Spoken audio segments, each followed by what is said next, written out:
Well, hello. Welcome back to the channel, and welcome to my channel if you tend to be new and are new. Today, I am going to be talking once again about something very serious. And that is going to be, for the second time, the Wilbur Soot drama. And I would like to start off with this saying that I do not support Wilbur Soot. And I don't necessarily wish the people who do support him any wrong. I don't wish them any harm. I just I think I have something valuable to say. I know everyone seems like they have something valuable to say. Everyone thinks they have something valuable to say.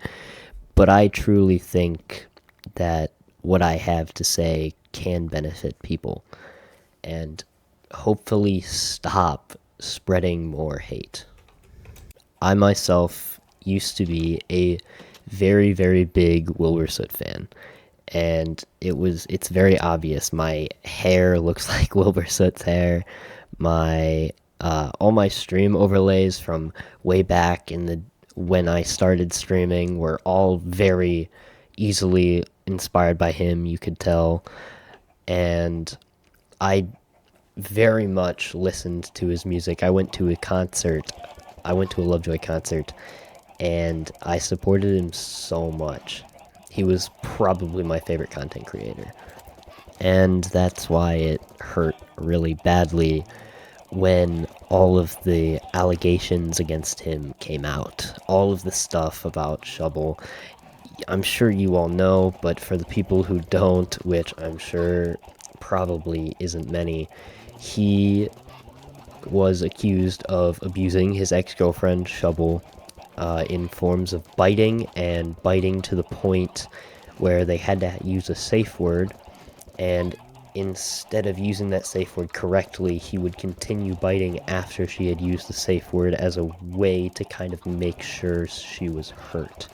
He also became slobbish and disrespectful towards the end of their relationship.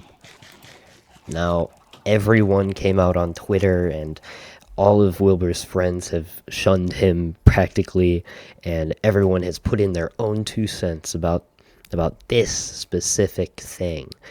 And all that I saw was really just hate. It was all hateful, and it was all terrible, and nothing good was coming from it. I mean, maybe a little bit of like people supporting victims of abuse. That's good. People should do that. Go support abuse victims, believe victims. I believe in that 100%. However, what I wanted to talk about was a group that I found through YouTube community posts, actually, because I don't really use Twitter too much. But I found a group using the hashtag Wilbur Support Squad. This is a group of people who believe that there is more than one side of the story. There's more to it. Wilbur Soot might be innocent, or he might not be as bad as people say. And I think that there is some validity to it. However, I still feel like I need to make this video as a cautionary message to those people. And we have to remember that it's natural for people to make mistakes, and that everyone has flaws, including Wilbur, including Shovel.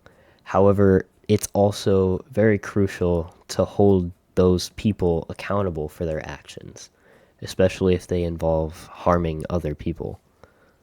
Might feel compelled to defend the people we admire, believing that there may be more to the story, or that the allegations are being misinterpreted, but it's important to approach it with empathy and understanding.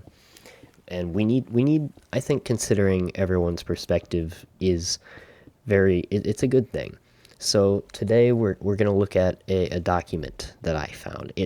Some people put together this very long, lengthy document, and it's supposed to kind of be a thing that like talks about how Wilbur is it's quote unquote proof that Wilbur is either innocent or that Shovel is worse than Wilbur. And the reason I'm going over this, it'll tie together in the end. I promise. At the end of this video, will all tie back together. But the reason I'm going over this isn't because I think one thing or the other. I'm not even really going to state what I think a lot in this video.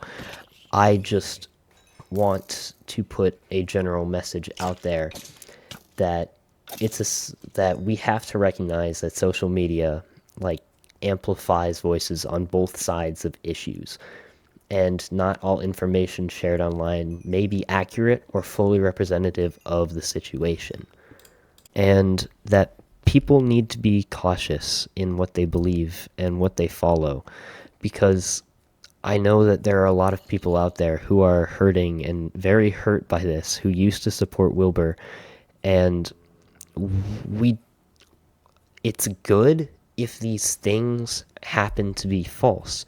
If he does happen to be a good person still, that's a very good thing. However, we shouldn't believe all of this stuff just because we're scared, just because we want that person back, just because we like the content that they make and that we supported them at one time and thought they were a good person. It doesn't mean that they are. I'm not saying for certain that they aren't. However, I I I'd like to get into this document, so let's do that. So this document is crazy long. It's about like 15, 16, maybe 17 pages, and it starts by just laying out everything. It just lays out everything that Wilbur was accused of and what Shovel said. Locking her in his house, biting her until bruised, and pressing to cause pain. When suspicion arose from the bruises from her friends, switching the place that he was biting her so that bruises would be less visible, never cleaning, and other things. Overall, it's a very well laid out document, and it shows a lot of stuff, and it puts everything nice and neatly organized.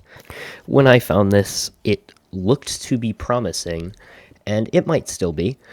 It gave me hope that there might be more to this situation than I first thought, or we all first thought.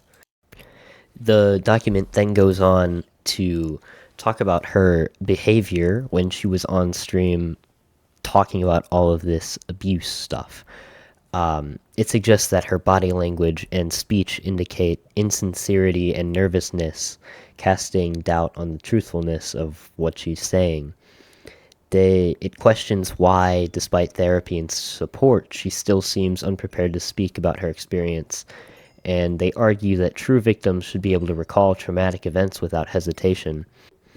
Now, the first part of this, where it was talking about how it doesn't exactly line up and what she says doesn't line up all the time, is kind of correct. It kind of helps.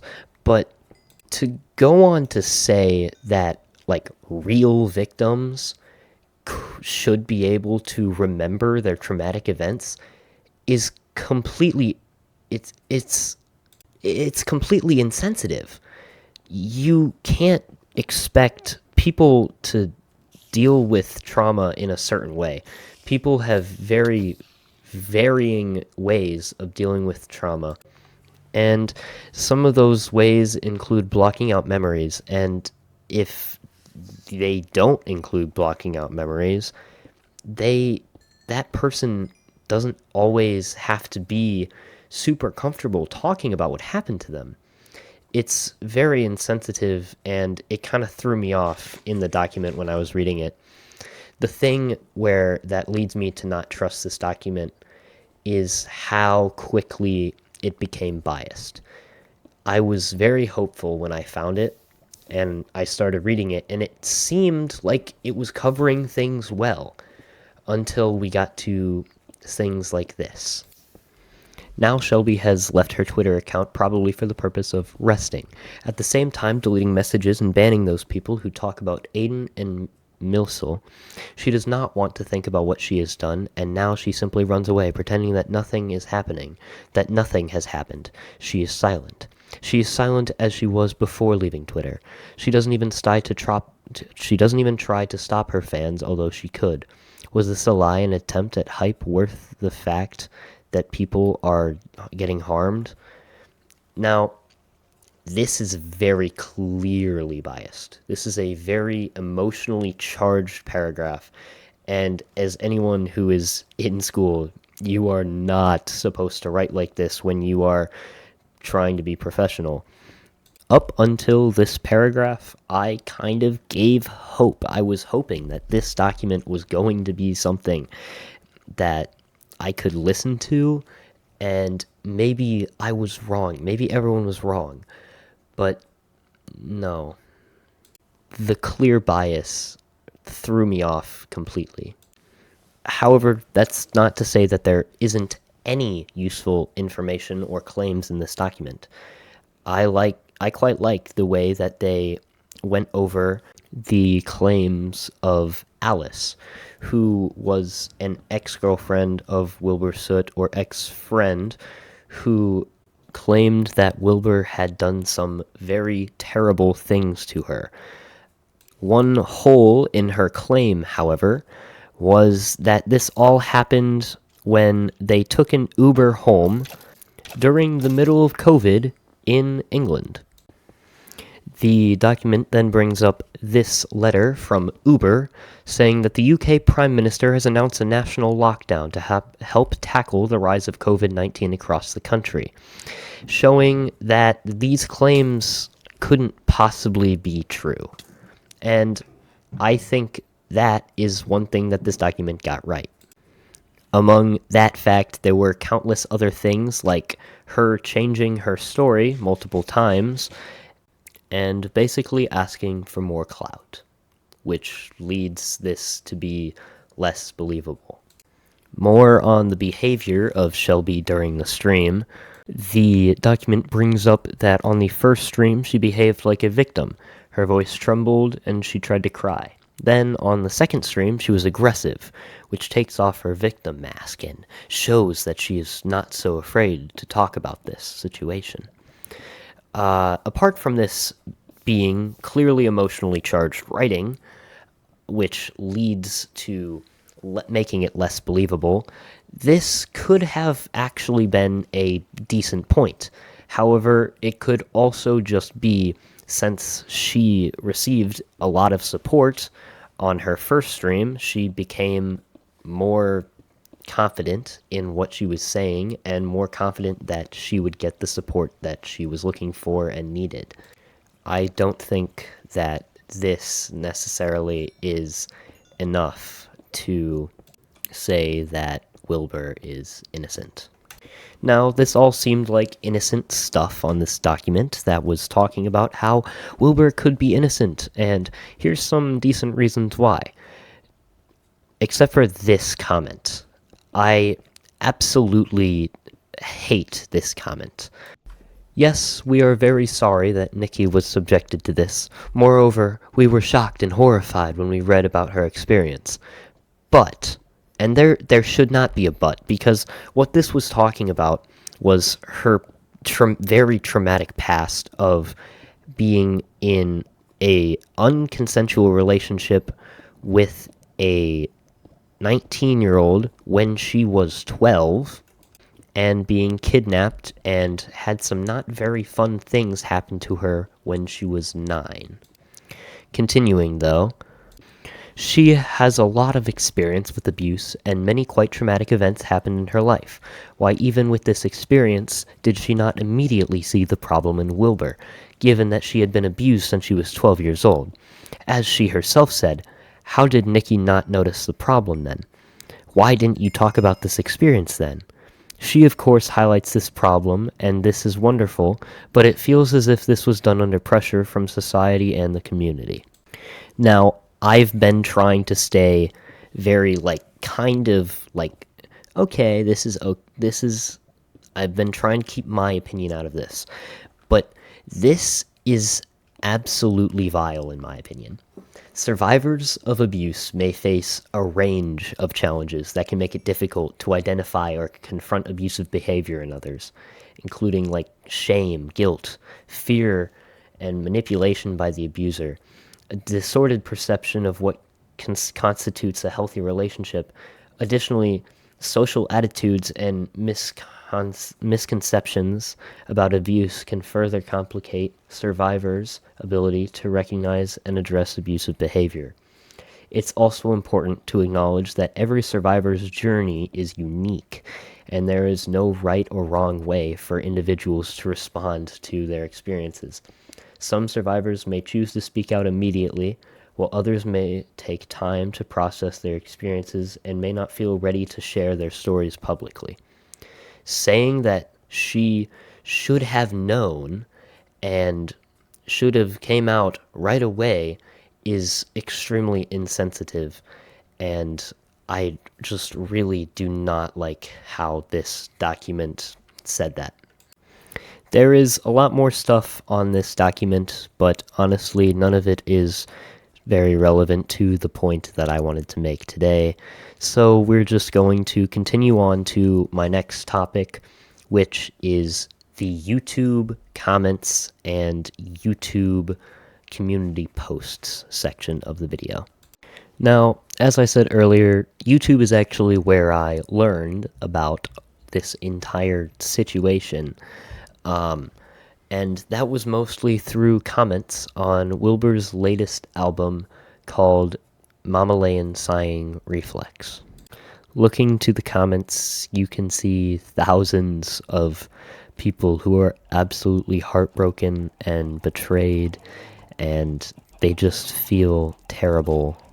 These comments are so real. They feel like there's so much hurt behind them.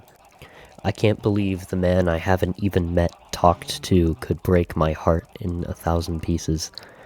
I still hope that this was all a misunderstanding, but I guess I should start to move on. I can't even cry to this anymore, especially Glass Shallot. I hope this sorts out in the future, or that I at least sort myself out.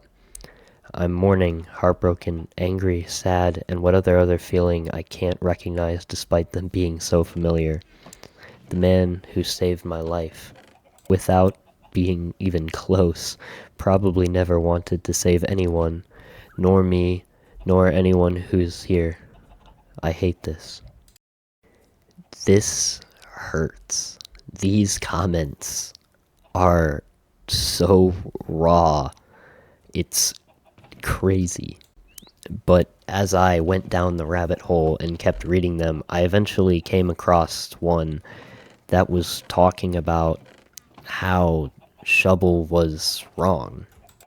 Intrigued, I clicked on the comment, being sad myself and wanting something to maybe take the sadness away.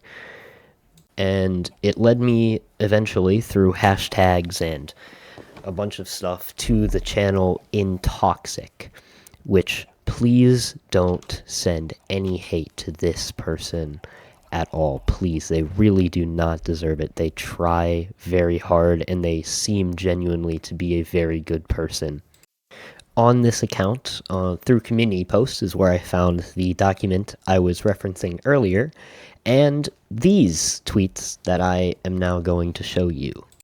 Now, these seem to be a lot less biased than the document, which is good.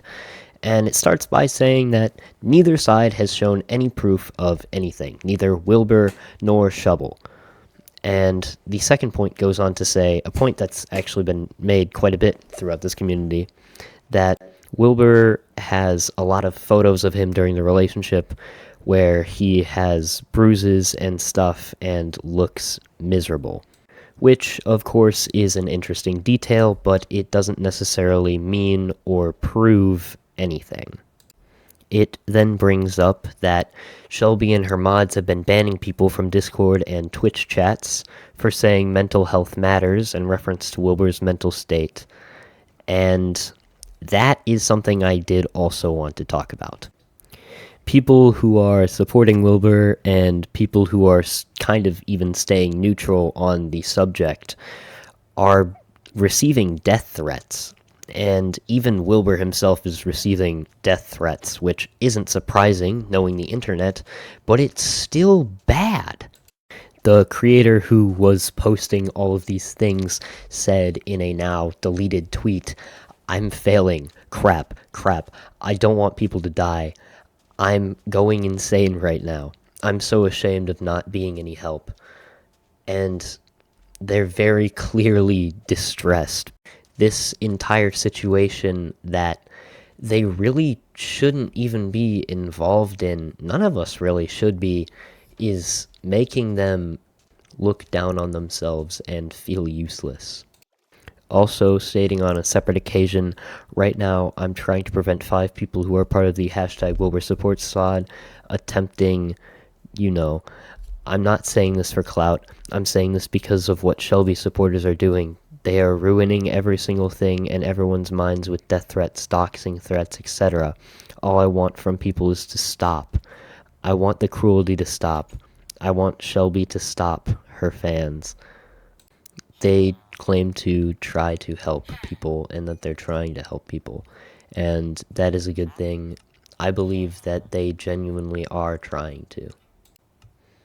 Anyway, back on YouTube, points are being made that Shelby said she'd leave it alone, but she didn't, and she keeps talking about it. She also commented on Wilbur and Tommy's friendship, trying to get stuff and reaction out of the audience, the general audience, and get more involvement.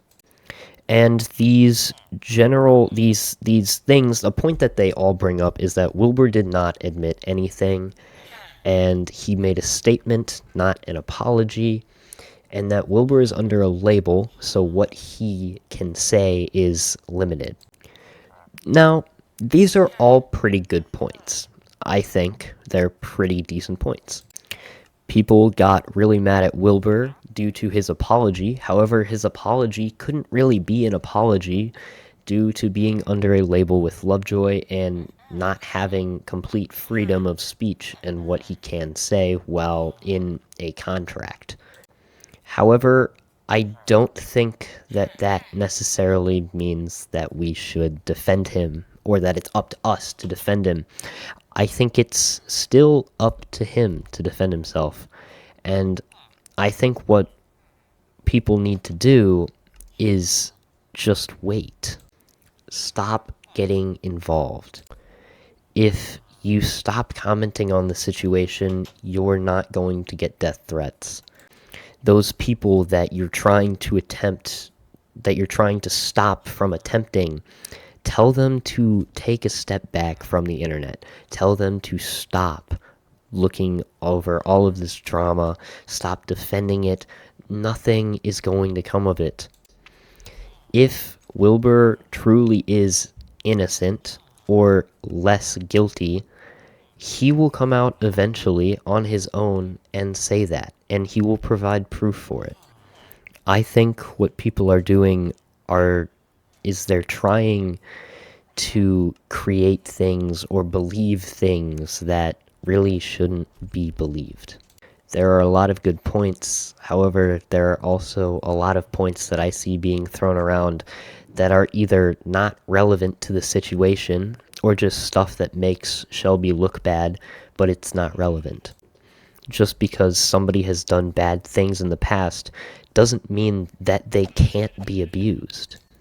Once again, I say that it's natural for people to make mistakes, and everyone has flaws, even Wilbur, even Shelby. However, it's important to hold individuals accountable for their actions, especially if they harm others. And I see people who are talking about how Shelby might have hit Will at some point. But the thing is, even if that did happen, that doesn't make what Will did any less. It just makes both of them bad people. And I think as fans and supporters, we can find it hard to really believe. It's the first stage of grief, it's denial. You don't want to think that he could possibly do it. So you might feel compelled to defend the person that you admire, believing that there is more to the story or that the allegations are being misinterpreted. We have to approach discussions like this with empathy and understanding, and we have to consider multiple perspectives. The only thing is that there aren't multiple perspectives out there yet. And the only thing that we can do is just wait. If we could all put down our pitchforks and stop attacking Wilbur and stop attacking Shubble and Shelby, and we can stop attacking the people that support people, and we can stop attacking people who just feel hurt and they're just hoping that their favorite creator isn't who they think he is. Please, I'm begging you and cautioning you. To the Shelby supporters, please stop hurting people. Stop sending people death threats, even if they don't support exactly what you believe. And to the Wilbur supporters, when you consume content, please just be careful that the fact that you once idolized Wilbur and wanted him to be a good person doesn't alter the way you look at the evidence. Thank you for watching. I hope this helped somebody.